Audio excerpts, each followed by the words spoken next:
இல்லை குட்டீஸ், 11th zoology ஓகேங்களா. அதாவது ஜுவாலஜியை பொறுத்த வரைக்கும் விலங்கியல்ல 70 மார்க்பா. பார்க்கறதுக்கு last exam 11th last time கொஞ்சம் டஃப்பாக கேட்டாங்க, கொஞ்சம் இல்லை அதிகமாகவே டஃப்பாக கேட்டாங்க. ஸோ இந்த முறை அப்படி கேட்க மாட்டாங்க அப்படின்னு சொல்லிட்டு நம்புகிறேன். வாங்க இப்போ வீடியோக்குள்ளே போகலாம். டோட்டலாக வந்து 70 மார்க்ஸ், 70 மார்க்ஸ்பா. இந்த 70 மார்க்ஸில் வந்து பார்த்தீங்கன்னா எல்லா பார்ட்டுமே இருக்குது. அதில் A to Z வந்து நம்ம பார்க்க தான் போகிறோம். ஃபஸ்ட்டு பார்ட் 1ல் 15 1 மார்க் வந்து பார்த்தீங்கன்னா ஃபஸ்ட்டு வந்து 15 மார்க் வந்து புக் பேக் கேட்டுருவாங்கப்பா. ஓகேங்களா, நீங்கள் பயப்பட வேண்டிய அவசியம் இல்லை. மோஸ்ட்லி 13 கொஸ்டின் புக் பேக் தான் டெஃபினெட்லி.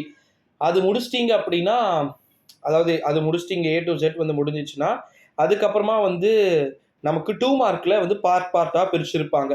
ஃபஸ்ட்டு பகுதி 2ல் கிட்டத்தட்ட வந்து பார்த்தீங்கன்னா ஒரு 6 2 மார்க் எழுதுகிற மாதிரி இருக்கும். அந்த 6 2 மார்க்குமே புக் பேக் தான்.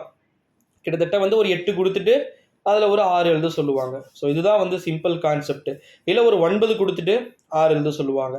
அதில் இருக்கிறதுல லாஸ்ட் 2 மார்க்கு கம்பல்சரி. ஓகேங்களா, 2 மார்க் முடிச்சுட்டு அடுத்து 3 மார்க்கும் 6 தான். அதுலேயும் ஒரு 6ல் 1 கம்பல்சரி.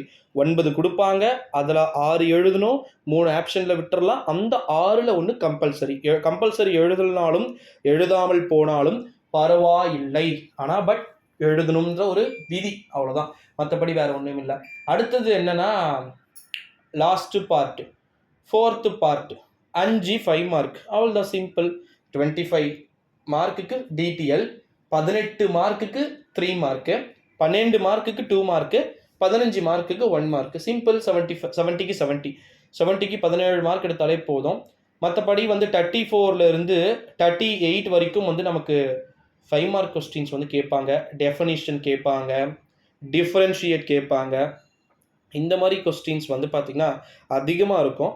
ஸோ அதனால் நீங்கள் பண்ண வேண்டியதெல்லாம் என்ன அப்படின்னா, இந்த வீடியோவை மறக்காமல் உங்கள் ஃப்ரெண்ட்ஸ் அண்ட் ஃபேமிலிஸ் எல்லாருக்குமே வந்து ஷேர் பண்ணுங்கள். மோஸ்ட்லி 11th ஜுவாலஜியை பொறுத்த வரைக்கும் மோஸ்ட்லி தரமாக இருக்கும், ஈஸியாக இருக்கும் அப்படின்னு சொல்லிட்டு நம்பப்படுகிறது. ஓகேங்களா, ஸோ அதனால் வந்து நீங்கள் பெருசாக பயப்பட வேண்டிய அவசியம் வந்து கிடையாது. 11th ஜுவாலஜியை பொறுத்த வரைக்கும் எல்லா ஸ்டூடெண்ட்ஸுமே வருஷம் அவங்களுடைய கோரிக்கை என்னவா இருக்குன்னா, டைமிங்லாம் பற்றிடும், எல்லா விஷயமும் ஓகே ஆகிடும்.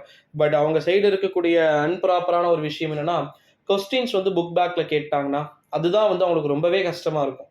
ஸோ அது வந்து இந்த முறை கண்டிப்பாக இருக்காது. டெஃபினெட்லி மாற்றுவோம்.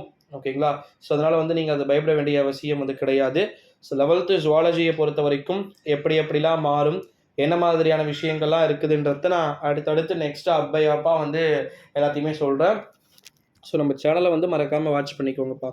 ஓகேங்களா, எந்த காரணத்திற்கு கொண்டும் மறக்காமல் வாட்ச் பண்ணாமல் விட்டுறாதீங்க. கீழே டிஸ்கிரிப்ஷன் டெலிகிராம் குரூப் லிங்க் இருக்குது, மறக்காமல் வந்து விசிட் பண்ணுங்கள். This is must important video. So அதுவும் உங்களுக்கு யூஸ் ஆகும். ஓகேங்களா, தேங்க்யூ ஸோ மச்.